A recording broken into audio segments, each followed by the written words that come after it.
My heartbeat is slowing down. The flow of mana inside me is fading little by little. Death is coming closer. With that, Marcelo opened a drawer and pulled out a packet of green tea, wearing a strangely satisfied expression, as if he had already accepted what was waiting for him. I no longer worry about the position I will leave behind at the tower, because now it has you. His eyes lowered slightly as he spoke the name with quiet trust. Lord Li Hoyle. Then suddenly, the sound of knocking echoed through the room. Come in. Marcelo lifted his head, slightly startled despite himself, clearly not expecting anyone at such a time.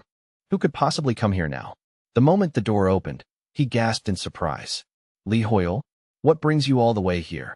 Granfell stepped inside with his arms crossed and fixed Marcelo with a direct, unwavering stare. Marcelo, he said, his voice lower than usual, carrying a weight that instantly changed the mood in the room. Let me ask you something. Granfell's gaze sharpened as he pressed the question with almost frightening intensity. Do you want to live? Marcelo fell silent. His eyes revealed a faint flicker of confusion, something buried deep and difficult to name. Then, almost unexpectedly, he burst into laughter, as if the sheer boldness of that question had caught him completely off guard. Granfell, caught between irritation and embarrassment, immediately snapped back, his pride clearly stung by that reaction. What exactly is so funny? He demanded sharply. That kind of laughter is honestly rather unsettling. Marcelo's voice softened then, carrying the long weight of years and resignation. In all my life, you are the first person to ask me that question. Everyone else has only ever looked at me with envy or with pity. But understand this, I have no regrets. His gaze slowly drifted away, growing distant. This sight before you, this talent of mine, was the price I paid. I traded my very lifespan for it, and that bargain became the curse I now carry. Marcelo clenched his fist tightly, as though he were trying to crush the last scraps of resentment still buried inside him. I believed I had already cut away every last worldly attachment. His voice sank to a whisper, quiet and heavy. And yet, your question awakened something in me that I thought had long since disappeared. He turned his head slowly, and his eyes burned with a raw, desperate honesty that could no longer be hidden. I want to live. Those four simple words struck with shocking force, stirring a memory buried deep inside Granfell's heart. At once, the image of their desperate escape from the magic tower replayed in his mind with painful clarity, as vivid as if it were unfolding right in front of him again. I owe this man everything, he thought quietly, the weight of that truth settling over him more heavily than ever before. He remembered the older Marcelo clearly, standing tall and commanding his subordinates with absolute authority, his presence alone enough to steady the whole tower. You were my shield back then, Marcelo. So now, this time, let me become yours. Granfell's voice was steady and firm, like stone that would never crack. That answer is all I needed to hear, Marcelo. In that same instant, a blue system light shimmered into existence before him. A new quest appeared, Marcelo's research legacy. The Archmage of the Magic Tower seeks to transcend the boundaries of magic at your side. Accepting Marcelo's proposal, complete. Proving your worth, complete. The Archmage's burden, repeatable. Mastery of Chi, in progress. Carrying on Marcelo's will, in progress. One after another, the system messages stacked up before his eyes with cold, mechanical precision. The scene shifted, and the atmosphere changed completely, opening onto the grand and dazzling Crystal Hall in all its solemn magnificence. The new round table had convened. Then a voice rang out, trembling with pure awe and disbelief. Archmage Yesha, and even the elite mages. They've all gathered here. The announcement sliced through the low murmurs in the hall like a blade. From the most humble apprentices all the way to the highest-ranking master mages, everyone was present. Not a single seat of importance had been left empty. She slowly scanned the room, disbelief coloring every thought that crossed her mind. Is this really the same round table I used to know? A gathering that was once wrapped in secrecy had now been opened to everyone. How unexpected, Archmage Bellier murmured, letting out a weary sigh. Honestly, this feels like nothing short of a miracle. Even with anxiety still flickering faintly in her eyes, she knew that much was true. The traitor had been exposed, and the tower was finally cutting away the rot that had festered inside it for so long. It was changing, and for the better. But to be honest, Bellier could not bring herself to focus on politics right now. As the minutes passed, her thoughts drifted elsewhere. Has Chairman Lee Hoyle seen my resignation letter yet? Then suddenly, a formal proclamation echoed through the hall. An urgent announcement. Co-Chairman Lee Hoyle will not be attending today's session due to unforeseen circumstances. The moment those words landed, the hall erupted into confused whispers. The chairman is never late. So what could possibly have happened? Bellier's heart dropped at once. Lee Hoyle would never miss something like this without a reason. Meanwhile, far from the noise and confusion of the Crystal Hall, Lee Hoyle let out a long breath of relief. He strode down the hallway, secretly feeling rather pleased with himself for slipping away, but that small satisfaction vanished the next second when shock froze him where he stood. The moment I saw Bellier's resignation, the system chose that exact timing to interfere, as if it had been waiting just for this. Lee Hoyle's face turned pale as he stared at the floating holographic notifications appearing one after another in front of him. Not one quest, but two had appeared at the same time. Main quest: destroy Marcello's legacy, rebuild the magic tower. And beyond that, the world quests just kept piling up endlessly, with no sign of stopping. The World Tree Seed, Demon King Floros, the Dwarves, and now even the Demon Hunter quest line. A request from the House of Seat. Carry on Marcello's will. The list was so long it made his head hurt. He scanned it all in mounting disbelief. Managing my schedule was already hard enough, and now Marcello is gone too. Lee Hoyle started trembling as a cold sweat broke across his skin. At this rate, I'm going to be the next one to collapse and die. The image of himself wasting away flashed grimly through his mind. He could almost picture Marcello waving at him from the afterlife with maddening calm. I don't even need a curse to kill me. Pure exhaustion will finish the job just fine. Then his eyes stopped on one specific notification. The House of Seat. I only just found out that this family even existed. A request from the House of Seat. The Mage Clan Seat seeks the true origin of the mortality curse that has plagued their bloodline. Objective: visit Seat territory, complete. Objective: confront Countess Seat, in progress. He paused and frowned, thrown off by what he was seeing. Why is the visit already marked as complete? Then the answer hit him. If a demon hunter dies, their contract is automatically transferred by the system. So the quest his predecessor had once accepted had now been passed down directly to him. I'm the last demon hunter left standing. Right then, a crying magical letter came fluttering frantically through the air and stopped right in front of him, as if it had finally found its target. Granfell, where in the world are you? Lee Hoyle raised an eyebrow, curiosity immediately taking over. At the same time, Bellier stood frozen in place. I am standing before the rift.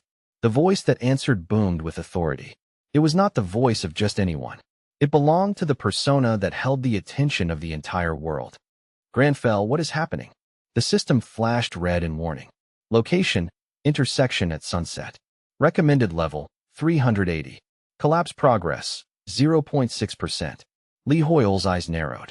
I only just returned to the office, so who else could even be standing there? Bellier's voice shook with urgency. When are you coming back? And why are you at the rift? Granfell's reply came calm, measured, and absolute. Because this rift is the gateway to Anna. Bellier's thoughts immediately began racing. The demon that once tried to assassinate me used a dimensional rift. That much was already certain in her mind. That wretched thing had escaped back to its home world through it. The rift leading to Anna. I have confirmed it now. This anomaly is a bridge connecting Earth and the continent of Anna. Bellier's voice cracked with barely restrained anxiety. Chairman, you can't possibly be planning to cross over there alone. Granfell answered without the slightest hesitation. That is exactly what I intend to do. Panic gripped her at once. But why? Granfell adjusted his tie with perfect, almost irritating precision. Because the House of Seat is waiting. Bellier gasped sharply. He must have seen my resignation letter. Desperate now, she stepped forward without thinking. Then take me with you. But his refusal came instantly, leaving no room for argument. No, I am entrusting Marcello's legacy to you. I also need you to gather intelligence on the Seat lineage, Bellier. She bit her lip hard. But sir, it's too dangerous. Granfell's gaze turned ice cold. Archmage Bellier, consider your resignation officially rejected. His eyes burned with an unshakable resolve that left no space for doubt. Have faith in me. She reached out toward him instinctively. Chairman, please. Lee Hoyle rubbed at his temples in frustration. Why are people like this the same, no matter what world they live in? Leaders like you always try to carry the weight of everything alone, like no one else is allowed to share the burden. Her voice broke with emotion and frustration, but by then Granfell had already stepped into the void. System alert. You have entered the rift, intersection at sunset. Forgive me, Bellier, but this is a road I have no choice but to walk alone. He activated the transport item, and the map of all things materialized in his hand with a faint shimmer. A single-use artifact. One passenger. One-way trip. No room for hesitation, and no second chances.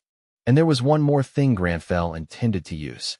A title granted to him after he planted the seed of the World Tree.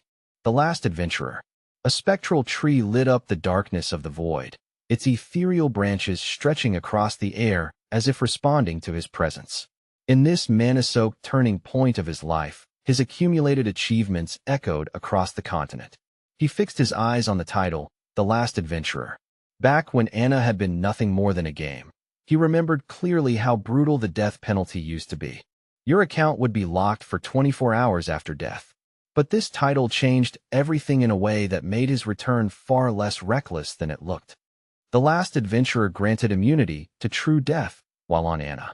If I fall there, I won't truly die. I'll just be ejected back to reality and blocked from re-entering for a cooldown period. A 24-hour lockout. It mirrors the old game mechanics perfectly. Lee Hoyle let out a grin despite the danger. I'm not going to die. I'm just going to get logged out. That's the ultimate safety net. A cheat code for survival. A sly smile spread across his face as confidence slowly returned. But that's not my only advantage. A wave of excitement ran through him. My mechanical tower has been operating on its own in Anna this entire time. I couldn't retrieve anything from it before, but now he could almost picture all the resources it must have gathered over all those years in this strange, relentless leveling scenario. Just imagine the experience points and fame it must have farmed by now. It was finally time to collect everything it had accumulated. Granfell steadied himself and forced his thoughts back into order. Still, I can't afford to lose focus. The first priority is Countess Seat. Target location, Seat territory, east of the royal capital. Lee Hoyle drew in a deep breath as his heart pounded harder than he wanted to admit. I won't lie to myself. Coming back to Anna after all this time, I'm actually nervous. The digital night sky and the towering mountain peaks of that old game world looked far more majestic than any real journey he had ever taken. Filled with anticipation, he gave the order. All right, let's move. Returning to Anna after 10 long years, even the air felt heavy, as though countless crimson eyes were staring down at him from somewhere beyond the dark. Lee Hoyle lifted his gaze and looked up at the familiar landscape, that long-lost world stretching out before him once again with all its beauty, danger, and memory. A system window really did appear before him with a crisp, metallic chime, its sudden light cutting through the darkness like a blade and making the moment feel chillingly real. You have entered the storm-ravaged continent. Granfell Claude Arpius Romeo clenched his jaw as he read the message. The demon infestation had not disappeared with time, and whatever peace once existed here had clearly been a lie. If anything, their vile presence had only continued to rot in the dark, hidden from sight, while steadily growing stronger, more entrenched, and far more dangerous than before. Then a voice, cold as a graveyard wind, drifted out from the depths of the mansion. It has been an eternity since we last welcomed a guest. In the weak flicker of an oil lamp, a pair of skeletal, lifeless hands came into view first, making the greeting all the more disturbing. A figure slowly emerged from the gloom. He looked like nothing more than an old housekeeper at first glance, but the air around him told a different story, something far darker and far more sinister than a mere servant. The Seed Estate welcomes all travelers, the old man rasped in a dry, hollow voice. Would you care to rest your weary legs? But even as he spoke politely, a savage gaze from somewhere deep inside the mansion fixed itself on Granfell Claude Arpius Romeo, following his every move like a wolf studying prey. Granfell Claude Arpius Romeo's instincts sharpened at once. He recognized the bloodlust immediately, the the kind that could not be hidden behind manners or smiles. Very well, he replied in a calm, even voice, as if he had noticed nothing at all. At that exact moment, his class trait activated. Natural enemy has been activated. Meanwhile, beneath a twilight sky stained crimson like fresh blood, a colossal tower rose into the heavens, piercing the clouds like a divine spear thrust into the world. Its ancient structure radiated a crushing sense of majesty and power. At the very top, a huge hexagonal frame held a glowing azure gem suspended in midair, like some all-seeing eye staring down in judgment over the mortal world below. Then the heavy silence was broken by a frantic cry. Senior Bellier. A young mage burst through the massive double doors, panic written all over his face. Is it true? Has Master Marcello fallen? It was Bench William, the flame magic prodigy, and his voice shook with naked fear. Please, tell me he's safe. Nearby, a senior mana researcher frowned sharply at the outburst. He immediately raised a finger to his lips, demanding silence without a word. William froze, confused by the gesture for a second, until another voice sliced through the room, cold, sharp, and heavy with authority. Senior Bench William, lower your voice in the presence of the patient. It was the dark magic specialist, Storden. Her expression was darker than the shadows she handled so easily, and the glare she gave him felt like it could pierce straight through his chest. Terrified by the killing intent in her eyes, Bench clapped a hand over his mouth. Why, yes, understood. In the corner of the room, one lonely figure lay motionless on the bed. Beside the bed, a woman moved her fingers across a floating blue holographic interface with practiced ease. Without even lifting her eyes, she spoke in a quiet, controlled tone. Senior William, a sick room is not the place for that kind of commotion. I was just worried, Bench stammered. The woman briefly glanced at her own hands. On every finger sat a ring of the same design, though each one held a gemstone of a different color. Strange, she thought. The dark mana resonance ring isn't reacting at all. If this is not black magic, then what exactly is the nature of the Simurid family's curse? Beneath the patient, an intricate magic circle glowed softly, binding his body in layers of pale blue light that pulsed like living chains. That energy warped and twisted, gathering into a sinister red aura that slowly formed the shape of a mocking demonic grin. She cursed under her breath in disgust. Damn it, for a curse to be this malicious. Then her expression darkened further. I'm worried about Lord Lehoyle too. He went straight to Anna. With both him and Marcello now out of action, the pressure on everyone left behind felt unbearable. On the bed, Marcello looked almost like a corpse already. His skin had gone gray, his lips were split and dry, and cold sweat covered his brow as he clung to life by the thinnest of threads. Each shallow breath seemed to drain away another bit of his strength. The room was thick with helplessness. At this point, she murmured, her voice heavy with despair, all we can do is pray that Master Marcello can endure. Back at the estate, the dining hall sat in suffocating silence. The air there was so heavy it felt difficult to breathe. Granfell Claude Arpius Romeo sat alone at the grand dining table, looking like a solitary island surrounded by darkness and old secrets. The butler quietly slid the chair in behind him, the sound strangely loud in the empty hall. Bowing deeply, the servant said, I shall bring your dinner at once, my lord. Granfell Claude Arpius Romeo closed his eyes for a moment and sank into thought. Come to think of it, that man, Marcello, a sudden realization hit him. Is he actually from some absurdly rich family? So from now on, you're paying for your own tea. Huh, he grumbled inwardly.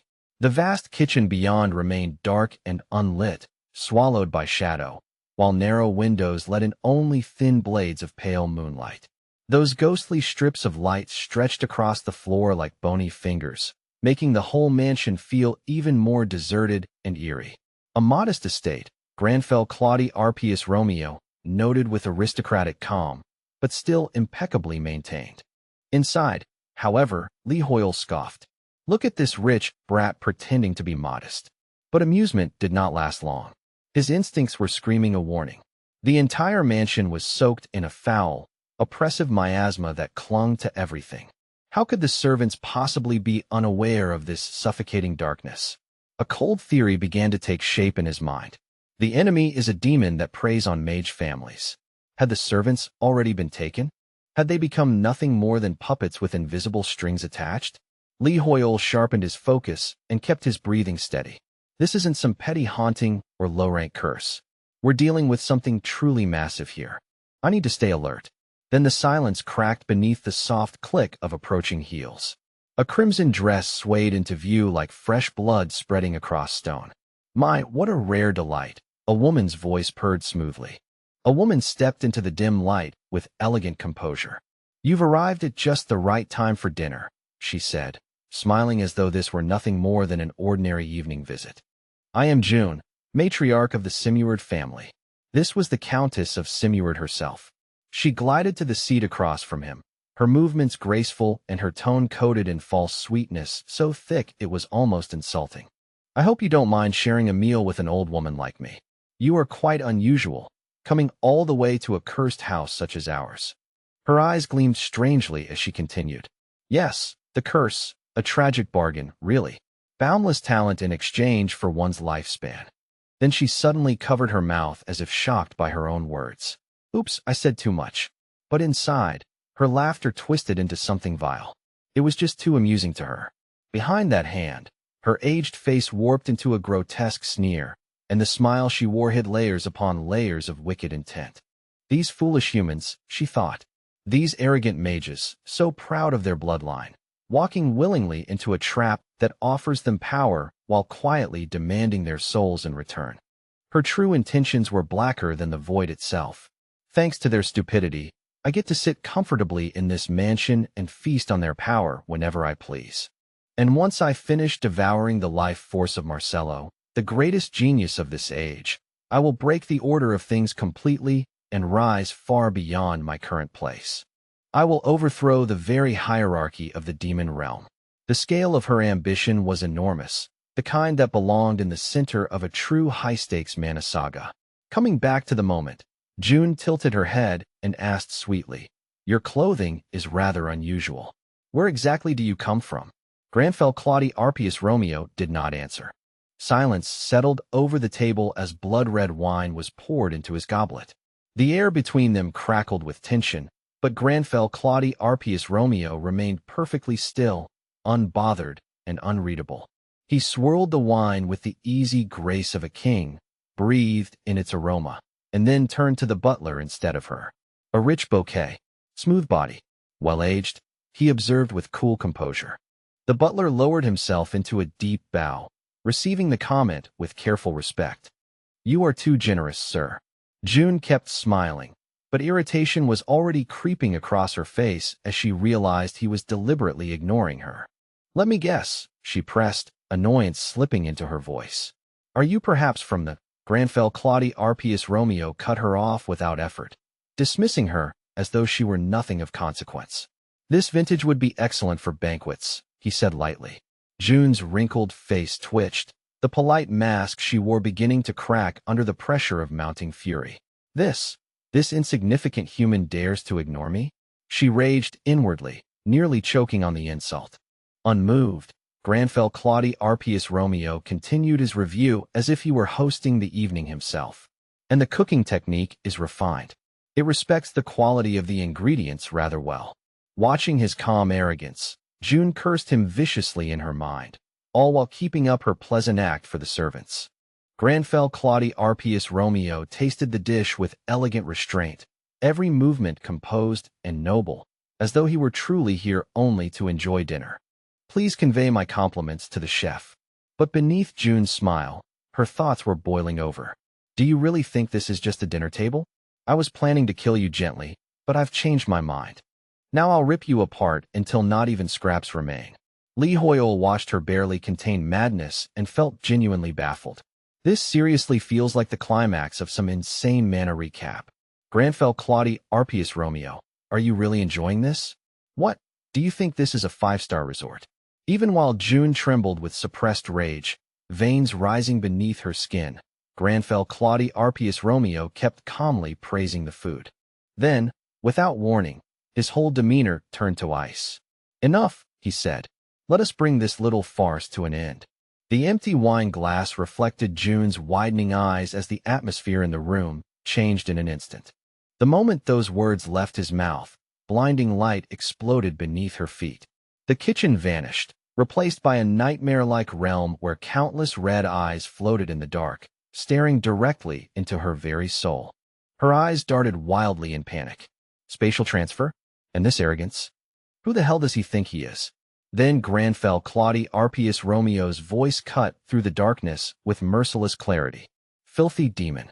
His authority crashed down on her like judgment itself. From this moment onward, that tongue of yours will be used for one thing only: apologizing to the Simuard family. June's thoughts spiraled in confusion and anger. Damn it, where did this monster come from? Is he some hidden heir the family kept concealed? Her human disguise tore apart in the next instant. Spikes burst from her back, veins throbbed across her body, and a monstrous grin split her face. How rude, she hissed. Still, I'll admit your little tricks are impressive. Then the transformation fully completed, revealing a nightmare with 7 glowing eyes and twisted horns jutting from her skull. Her razor-sharp teeth clicked together with a sickening sound. But in the end, you are still nothing more than a lowly human. A crimson warning window flashed before his eyes. Demon King June has revealed her true form. Without wasting even a second, she unleashed a violent wave of dark power straight at the unmoving hunter, the force of it tearing through the air like a living curse. I'll devour you whole, she snarled, and make you my special appetizer. Granfell Claudie Arpius Romeo slipped aside with effortless grace, dodging the blast as if he had seen it long before it was fired. Azure light gathered in his palm, growing brighter and denser by the second. His eyes remained utterly cold as he looked at her. How foolish, he said, with quiet contempt. A crimson vial appeared in his hand as if summoned by blood itself, and inside it floated a glowing eye that stared back with eerie awareness. Then the system chimed. The eyes of slaughter have selected their sacrifice. Granfell Claudie Arpius Romeo's expression darkened at once, and his own eyes began to burn with a fierce red light. Ritual of exorcism activated. In less than a heartbeat, he vanished from sight completely. June froze, all 7 of her eyes widening in disbelief as panic flashed across her face. My magic, I lost him. Her dread deepened in an instant. You are not a mage, she realized, her expression twisting with genuine fear. You're the one from the rumors, she spat, her voice shaking despite herself. The hunter who cast the great devil back into the abyss. You are a demon hunter. His answer came cold and merciless. I do not waste words on prey. He lifted one hand, and blue energy surged through the air as light exploded around the demon. June ground her teeth, stunned by what she was seeing. A demon hunter using high-tier ice magic? That should have been impossible, yet the freezing power was already closing in around her. With a grotesque laugh that sounded half mad, half furious, she smashed through the frost spreading toward her and tore the encroaching ice apart by force. Madness took hold of her gaze as her lips curled. Your arrogance is blinding you. Do you have any idea how long I have cultivated this domain? I have ruled and fed within this place for centuries. Granfell Claudie Arpius Romeo held his ground without taking a single step back, parrying her assault behind a shield of force. Even so, something kept bothering him, a faint but deeply unpleasant sensation that would not leave his mind. What is this disturbing feeling? Is the demon's stench getting denser? The answer came a moment too late. By the time he understood it, he realized this whole exchange had been bait from the beginning. Her silky trap had already wrapped around him. The strands moved so subtly that he had not noticed until they tightened. Her voice dripped with venomous satisfaction as she spoke. Even inside your precious ritual, this is still my territory. Regret the day you chose my lair as your grave, demon hunter. As soon as the words left her mouth, a huge spiked leg shot toward his heart with murderous speed. Granfell Claudie Arpius Romeo barely slipped aside in time, acknowledging her speed with a narrowed gaze. She's fast, far faster than before. This power, he analyzed in an instant, even while evading her. She stole it from the Archmage. June cackled wildly and rained down blow after blow without pause. Is running away all a so-called legend can do? She mocked, delighting in her advantage. Granfell Claudie Arpius Romeo's eyes sharpened as he caught a brief opening in her movements. But June, swollen with confidence, could not see the danger. Honestly, I expected more, she sneered. I thought the famous demon hunter would at least be entertaining. I do not even need to finish draining Marcelo Simuard's life force to crush you. Her attacks came faster and harder, stacking one after another like the final phase of a true boss battle. From deep inside, Li Hoyle burst out in outrage. Is Marcelo just a lunchbox to you? Even Granfell Claudie Arpius Romeo frowned slightly, a flash of urgency crossing his face. Then, all at once, the webs contracted. Granfell Claudie Arpius Romeo was jerked violently upward and left hanging upside down in midair, caught like prey in a spider's nest. June let out a shrill cry of delight. I've got you now. Go on, struggle as much as you like. My silk is tougher than steel, and far crueler. Granfell Claudie Arpius Romeo hung inverted in the air, and his face darkened into a scowl of pure annoyance rather than fear. More than danger, the situation simply irritated him. Poor Li Hoyle felt like he might throw up from the motion alone. June hissed with ugly delight. I'll suck you dry and wrap your corpse into a neat little cocoon. As her deadly legs descended to impale him, Granfell Claudie Arpius Romeo watched with unnatural calm. Then the system cut in. The first world tree has sensed your presence. A spectral tree appeared out of nowhere, vast and radiant, its leaves shining with holy light that pushed back the darkness around them. The first world tree bestows its blessing upon you. In an instant, vitality and mana surged through Granfell Claudie Arpius Romeo like a flood breaking through a dam. I knew it, he thought at once. I suspected this place might draw out a blessing because of its deep connection to nature. And he had been right. That ancient force poured through his veins with overwhelming intensity. The change was immediate. In the very next second, the demonic webs binding him began to frost over, crackling with cold as ice spread across every strand. June stopped cold, staring in disbelief as her supposedly unbreakable silk turned brittle and white. Then, with a sharp crash, the frozen webs shattered apart, and Granfell Claudie Arpius Romeo dropped cleanly back down. She screamed, unable to hide her shock any longer.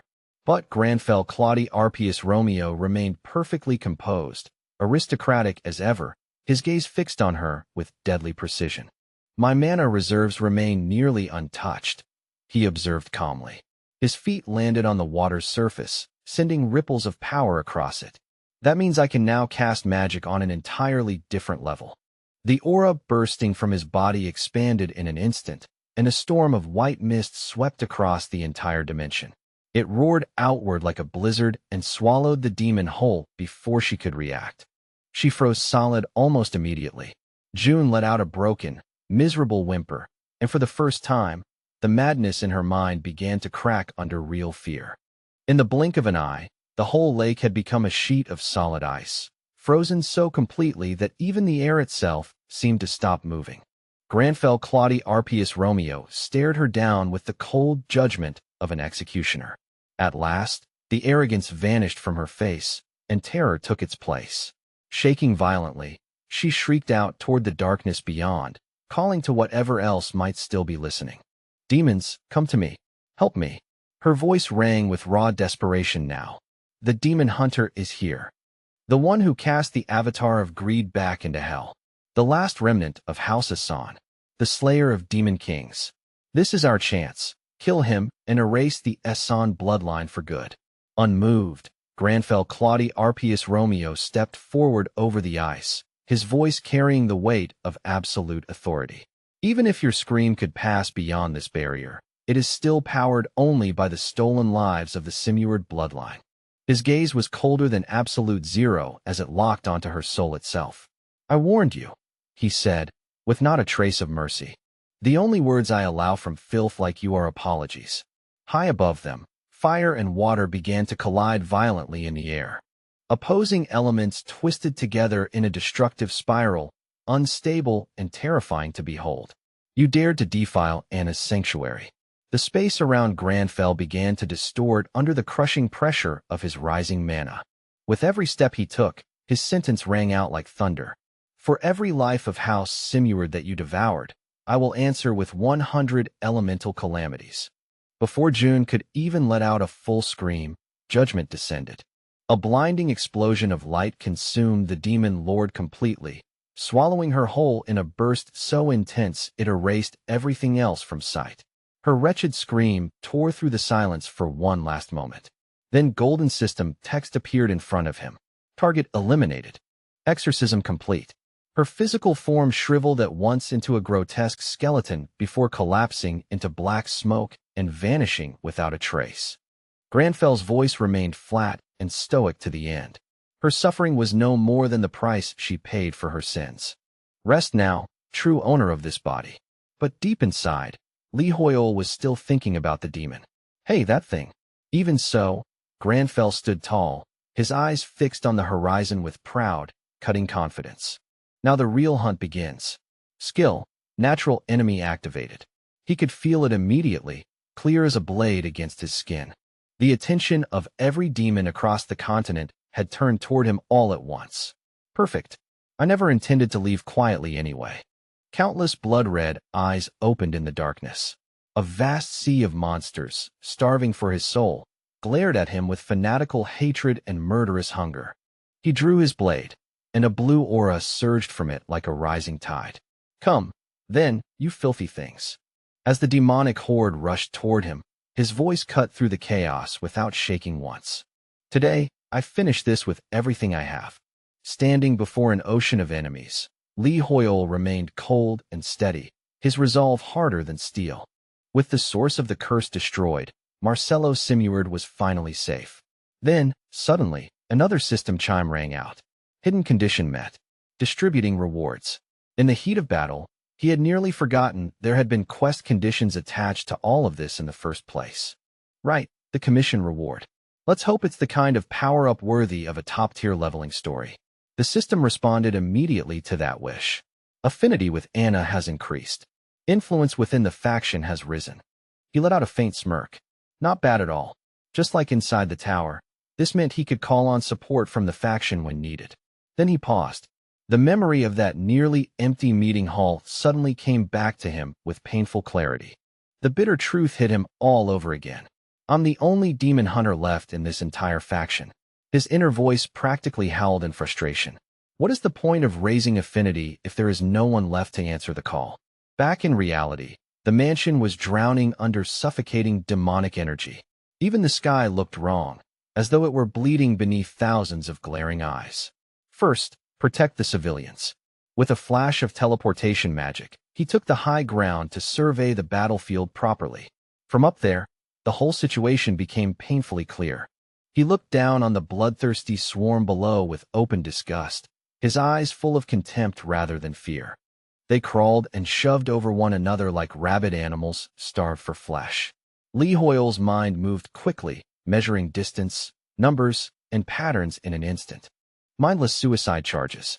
Typical. The second the horde spotted him, killing intent exploded from them, and the entire mass surged toward the hill like a living wave of hate. Li Hoyol let out a tired sigh, then deliberately leaned into Granfell's cold arrogance, as if putting on armor over his nerves. You should be trembling in fear, not charging at me like fools. His voice rang out with crushing authority, carrying across the field like a command from above. They rushed forward blindly, straight into the trap he had already prepared for them. Fury blazed in his chest like a furnace, because even creatures from the abyss were clawing their way up the cliffside now. The pressure in the air was suffocating, thick enough to feel like it was pressing against his lungs. Come then, come to your deaths. The first wave reached him, led by a nightmare-born chimera with goat horns and thrashing serpent tails, a monster that looked stitched together from every bad omen imaginable. He reached to summon the weapon, but the system immediately denied the action before it could fully manifest. I still can't use it directly. The level requirement is way too high. Item, Fong of the Malevolent Earth Dragon. Grade, Unique. Required level, 800. Li Hoyol scoffed at the message.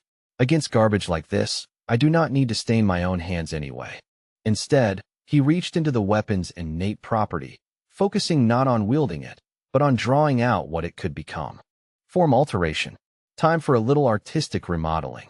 He poured pure mana into its structure, forcing the item to shift shape through sheer control.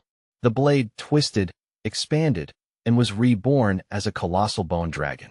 Its roar shook the heavens and made the battlefield itself tremble. Go. Wreak havoc, my avatar. Mental attacks meant nothing to a construct made only of bone and magic. The dragon tore through the demonic ranks like a walking disaster, crushing and scattering them with merciless force. Even Lee Hoyle found himself staring for a brief second in awe. In terms of raw stats, that thing might actually be stronger than me right now. This should be enough to wipe them out. But then, suddenly, his hands began to shake without control. He lowered his eyes and looked at them, instantly realizing the price he had paid. Damn it! I poured every last drop of mana into that summon. Even so, his face did not break. He stayed cold and deliberate as ever. Emergency protocol initiated. Unequipping white wing armor. Then he drew his blade. His fingers tightened around the hilt until his grip turned hard and absolute. I'll carve through you vermin myself. Then he burst into motion, becoming a streak of steel and killing intent that tore straight into the horde. It was not just magic that made him terrifying. His swordsmanship itself was refined to a frightening degree. One strike cut through 3 giant demons at once, as if their bodies offered no real resistance. He kicked off the ground and launched himself high into the air, moving with impossible lightness despite the chaos below. Skill activated, masterpiece of the nameless blacksmith. A massive greatsword appeared in his grip. You things are like roaches, he spat, and then switched weapons again without hesitation. Legendary assassin's crossbow. Adrenaline and rage drove every movement now. Line up. I'll slaughter every last one of you. Bolts of light rained down from above, punching through demonic hearts with brutal, surgical precision. Ranged phase complete. He pulled his blade once more, eyes cold and steady. Now it was time to finish things up close. With a single earth-shaking swing, he split a massive demon cleanly in half, the force of the blow echoing through the battlefield. The lesser fiends screamed and thrashed in panic, maddened by fear as their stronger kin were cut down like livestock before their eyes. Lee Hoyle did not so much as blink. He moved like a phantom through the swarm, taking them apart one after another with terrifying precision and no wasted motion. Demon corpses began to pile up around him, none of them able to withstand his transcendent swordsmanship. Though he was drenched from head to toe in crimson blood, Lee Hoyle's resolve never faltered for even a second. His eyes saw only one thing now, enemies that had to be purged. But no matter how many he cut down, the flood of monsters did not end. Then, suddenly, his eyes widened in shock. A violent stab of pain tore through him as one demon seized the smallest opening and drove a blade straight into his chest. A red system window burst into view at once, flashing with urgent warning. Emergency alert. Bleeding status effect active. Lee Hoyle grabbed the demon's blade with his bare hand, stopping it from sinking in any farther. Without even turning around fully, he swung his sword backward in a savage reverse arc and sent the sneak attacker straight to hell. That cheap little ambush only fed the fire of his rage. Damn it all. Lee Hoyle exploded into a berserk frenzy, cutting through demons at such speed that the eye could barely follow him. His sword became nothing but a blur of steel, flashing again and again through the darkness. But even while he carved a road of destruction through the horde, he knew the truth. He had lost too much blood already. Tom was no longer on his side. The system screamed another warning. Emergency maintenance. Bleeding effect persists. Lee Hoyle pressed a hand against his chest, trying to slow the hot crimson stream pouring from the wound. Another alert rang out in his ears. HP at critical levels. He paused for the briefest second, dragging in rough breaths through a pain that felt like fire inside his lungs. A grim thought slipped into his mind before he could stop it. How much longer can this body keep moving? The demon horde showed him no mercy at all. They surged forward the moment they sensed weakness, ready to tear him apart where he stood. Watching death close in, Lee Hoyle let out a dry, humorless chuckle at himself. My body, it won't move anymore. Time seemed to slow to a crawl. So this is it. The famous cinematic reel, my life flashing before my eyes. A revolving lantern of memories began to turn, and his entire past flooded back in a chaotic storm of scattered images. The mages he had fought beside came back to him first, along with old encounters that had already started to fade into the distance of memory. Every moment came rushing back at once. Then, out of all that noise, one memory sharpened and rose above the rest. The image of Hakuna stood there, speaking to him from the past.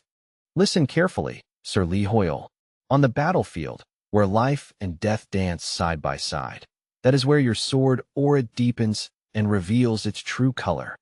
His mind snapped wide awake. Hakuna's final lesson had been carved all the way into his bones. As his life force drained away, his sword aura was becoming sharper and purer by the second. It felt as though a dormant sense inside him had finally opened. He could feel the flow of everything around him now, with a clarity that bordered on the unreal.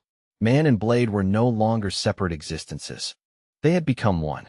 From the deepest part of his core, explosive power surged upward all at once, fierce enough to shake his entire body awake again. Li Hoyle's aura exploded outward, rising far beyond the limits of flesh, bone, and sharpened steel. His hand locked tighter around the hilt, and in that instant, it felt as though he was forcing every last fragment of his soul, pride, and fury into the blade itself. With death already breathing down his neck, Li Hoyle drove his sword straight into the ground beneath him. The strike was so fierce it felt less like a defense and more like a final vow carved into the earth. His will burned with the violent brilliance of a collapsing star. This was recklessness taken to its absolute limit, the kind of madness only someone prepared to lose everything could ever embrace. As his technique tore through the demons around him and erased them in a storm of destruction, the truth suddenly became clear. Once a man has truly run out of things to lose, fear no longer has any place inside him. In that brief, razor-thin moment between life and death, Li Hoyle finally understood the lesson hidden inside the chaos of his storm-filled youth. All the pain, rage, and defiance he had carried until now suddenly clicked into place. Then he surged forward with crushing momentum, accelerating even harder. His movements became impossible to follow, and every swing of his weapon split into ghost-like afterimages that made it seem as if dozens of blades were attacking at once. Li Hoyle's sword path had become sharper than ever, deadlier than ever, and touched by something almost supernatural. It no longer felt like mere swordsmanship, but a killing art that had stepped into the realm of myth. The only reason his broken, ruined body could still force itself to move beyond its natural limit was because of who he was in that very moment. Somewhere deep inside, his inner voice spoke with perfect, undeniable clarity. If I were not Grandfell Claudi Arpius Romeo, I would have collapsed under this pain and terror long ago. Then, without warning, a system window flashed before his eyes. Pause. Insufficient mana to recall the evil Earth Dragon's fawn. Li Hoyle's trembling body suddenly went rigid. For just a second, even his shaking seemed to stop, as though the message had frozen him more completely than the pain ever could. He could feel the black abyss of unconsciousness creeping up and swallowing his fading will. Then a majestic voice thundered across the battlefield, and the last survivor of Anna lifted his eyes to see an armored figure riding atop a nightmare steed, approaching as if to personally witness his end. It was the Demon King of the West. Even before he fully spoke, the battlefield itself seemed to recoil from the weight of his presence. Goth, level 1000. The ultimate calamity of this leveled world of mana. I, the sovereign ruler of the West, acknowledge you. To treat you like the same worthless human trash would be an insult. Under that crushing pressure, Li Hoyle only smirked. Level 1000? Huh, don't make me laugh. His voice came out cold and steady, every word soaked in contempt. Even standing at death's edge, he spoke as if the one before him was the lesser being. Is that really the best you've got? Even while clutching a fatal wound that should have dropped him long ago, Li Hoyle's arrogance remained completely untouched, as sharp and untamed as ever. Only a high-ranking demon king is worthy of being hunted by me. You're just slightly cleaner trash than the garbage I swept aside a moment ago. Goth burst into roaring laughter at that. I like you. I shall grant you the honor of serving me, even in death. Without hesitation, Goth issued an order to his legion. Take that demon hunter's body. Possess him. Do that, and I'll allow you to join the Demon King's great conquest. But while Goth laughed in amusement, Lee Hoyle caught the clue he needed. So that's how it is. In one swift motion, he raised his divine crossbow. A pathetic little power struggle between demons fighting over a cheap throne. What a joke. His aim settled without the slightest shake. The target he locked onto was not the army, not the lesser demons, but Demon King Goth himself, standing right in front of him. Goth casually lifted one hand and caught the fired bolt from the crossbow, as if it were nothing more than a tossed pebble. The ease of it made the act feel even more insulting. The arrogance in Goth's eyes was absolute. Was that your final desperate struggle, last survivor of Anna? Lee Hoyle coughed violently, blood spilling from his lips as his internal injuries twisted deeper. But the more broken the hunter looked, the more delighted Goth seemed to become. So this is the despair Anna's hunters feel in their last moments. Smirking with cruel amusement, the Demon King snapped the bolt in half like a dry twig, making the gesture look almost playful. Even the demonic eyes hanging in the sky seemed to narrow in mockery, as though the entire battlefield had joined in laughing at the human's stubborn resistance. He had fought all the way to the bitter end, only to be answered with ridicule. At the same time, the system flooded his vision with crimson warnings, each one screaming that his vitality had dropped into a critical state. Lee Hoyle ignored every last alert. His resolve only hardened further, compressing into something cold, pure, and unbreakable, like a diamond forged under impossible pressure. If I'm going to die anyway, then I'll make sure it's a death people will remember. The moment that thought settled in him, Goth and the surrounding demons froze, all of them catching the sudden, terrifying shift in the air. The Demon King stared, visibly baffled, as if his own senses had begun to betray him. For the first time, he looked at the dying human and did not understand what he was seeing. That human was burning his very soul as fuel. It was madness so pure and so deliberate that even demons could not hide their shock. Lee Hoyle summoned his final colossal weapon, dragging forth a presence so overwhelming it made even Goth's heart jolt with fear. What the hell are you doing? Stop this instant. But Lee Hoyle only wore a twisted grin, the kind of satisfied smile that belonged to a man who had already thrown away all restraint and all reason. As the last demon hunter, I'll disappear from this world, and I'm taking millions of you bastards with me. At that same moment, a bright green system notification appeared. End authority activated. Aerial Fortress, Iron Armor City. Goth roared in fury, the veins around his eyes bulging grotesquely. His composure cracked apart, replaced by raw panic and rage. Do you think killing yourself will change anything? Even if you drag every demon here down to hell with you, millions more will rise again. His shout shook the air, but there was fear buried underneath the anger now. From the heart of the debris and the choking, swirling smoke, Lee Hoyle's voice cut through the battlefield. It was calm, low, and yet so commanding that everything else seemed to fall silent around it. I'll hunt them down. Every single one. Goth recoiled, stunned by the weight of those words. Ignoring the catastrophic wounds shredding his body, Lee Hoyle bared a defiant grin that looked almost inhuman. The real battle starts now. I am the demon hunter. Lee Hoyle straightened his spine despite the damage, and a terrifying aura erupted from deep within him as his eyes sharpened with merciless resolve. I am your nightmare made flesh. Blood vessels burst in the demon's eyes as rage and fear collided inside them. You, Goth roared, his face twisting into something feral and deranged. You filthy insect. But Lee Hoyle's aura surged ahead like a frozen road of destruction, sweeping forward with overwhelming force and crushing every enemy caught in its path. Elsewhere, beneath a sky stained dark red like fresh blood, a carriage raced across the barren wasteland. Its wheels tore through the dead land, as if trying to outrun despair itself. Hardlock ground his teeth so hard his jaw trembled, helplessness casting a dark shadow across his face. Damn it! He slammed both hands down, trapped by one thought that refused to leave him. Was that really the only way? Even with the contract in place, was sacrificing him truly the right choice? The image of Lee Hoyle flashed through his mind, and Hardlock's face crumpled under the weight of unbearable pain. He's the last survivor of Anna. Akana's final hope. His voice broke with raw remorse. And yet we. Then, All at once, a blinding light ripped through the gloom. Hardlock gasped. This radiance. Why is it this intense? The presence shining before them was unimaginably pure, so bright and clean that it felt completely out of place in that ruined world. Han.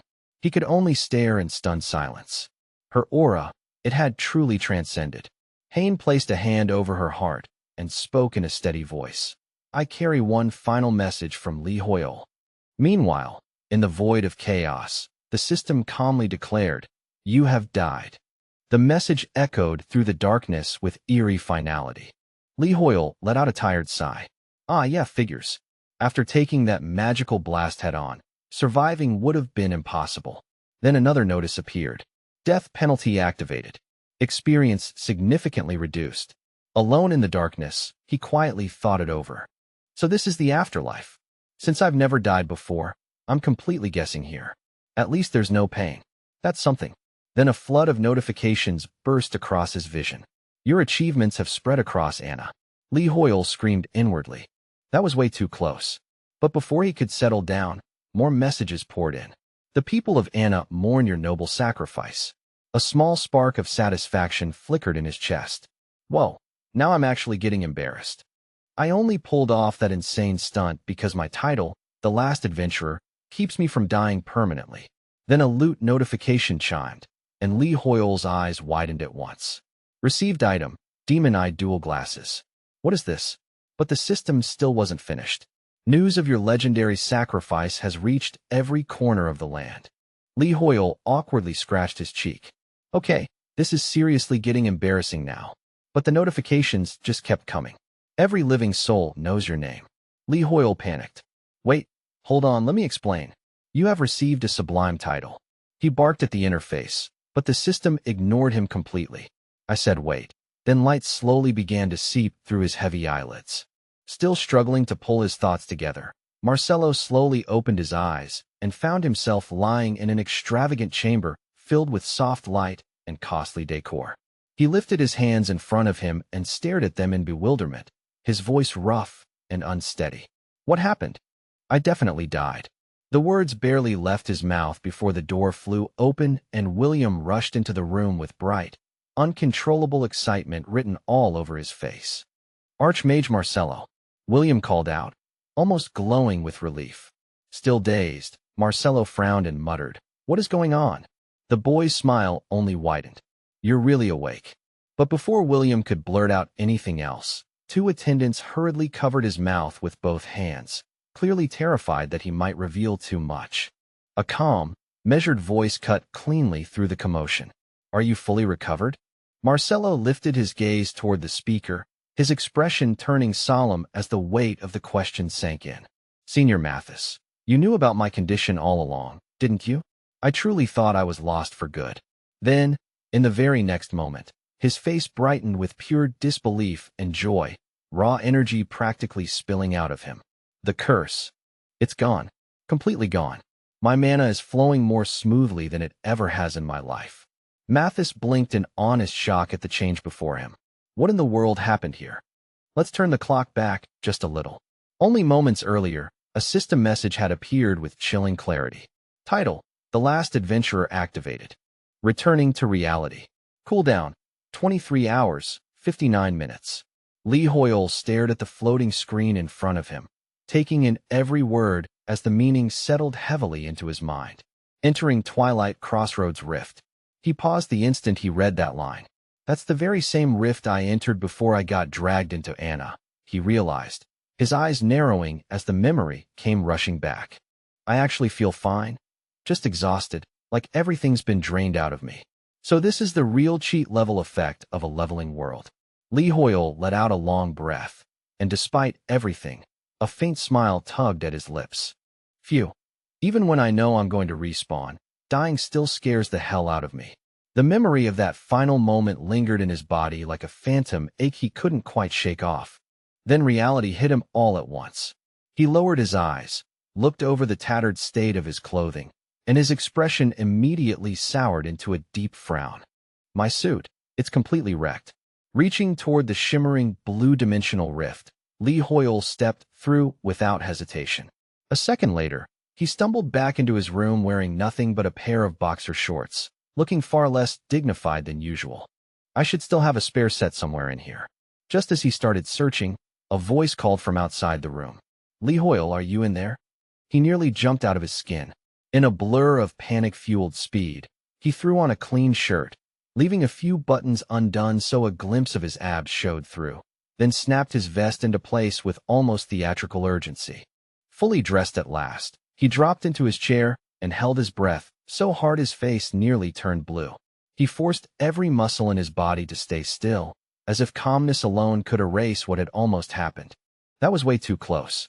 I almost got caught like that. This might honestly be the biggest crisis in this entire Mana recap. After taking a second to compose himself, Lee Hoyle finally spoke in a controlled tone. Come in. Belia Yusha stepped inside, her expression tight with anxiety. Archmage Lee Hoyle, you really returned. Her eyes searched him carefully as she spoke. I sensed your mana stabilizing, so? It seems he's safe after all. Lee Hoyle smiled inwardly at the thought. I'm glad Marcelo made it through. But Belia Yusha quickly pressed on, eyes wide with concern. What happened? The curse vanished. I didn't expect you to return this quickly. Then, in the middle of her words, her gaze stopped cold on the chair behind him. Archmage. There, carelessly left behind, was his blood-soaked shirt. Dark, drying stains covered the fabric, making the violence of what had happened impossible to ignore. Belia Yusha gasped sharply. That blood.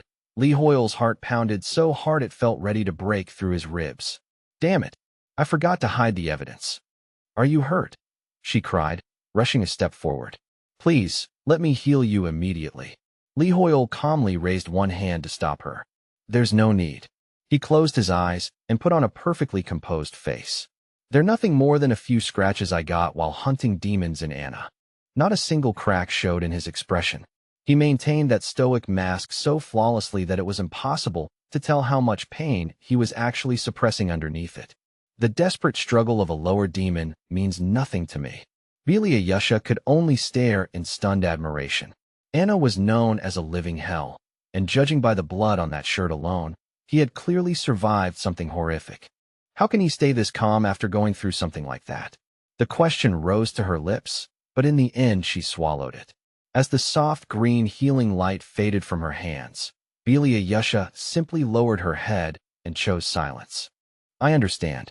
Then she bowed deeply, her whole posture overflowing with gratitude. Grand Mage Lee Hoyle, thank you for saving Marcelo. Her eyes remained closed in genuine reverence, and the sight was so unexpected that even Lee Hoyle felt a quiet spark of satisfaction. Seeing someone as proud as Belia Yusha bow like that was not something he had ever imagined. Wow, I honestly never thought I'd live long enough to see Belia Yusha lower her head to me like this. The thought almost made him laugh, though he kept his face perfectly straight. She must have been terrified. The tower has lost far too many people lately. As he thought it over, Lee Hoyle decided it might not be a bad idea to start building better ties with the other mages from here on out. On the outside, though, he remained cold and unreadable. I only did what was necessary. Marcelo should be able to move now. Bring him in. Meanwhile, inside his own head, his inner self was practically grabbing him by the collar and shaking him. Seriously, do you have no idea how to talk like a normal person? The scene shifted. The story moved to the kingdom of Yazra, a land that, at first glance, looked deceptively peaceful and calm, hiding the tension building quietly underneath that fragile surface.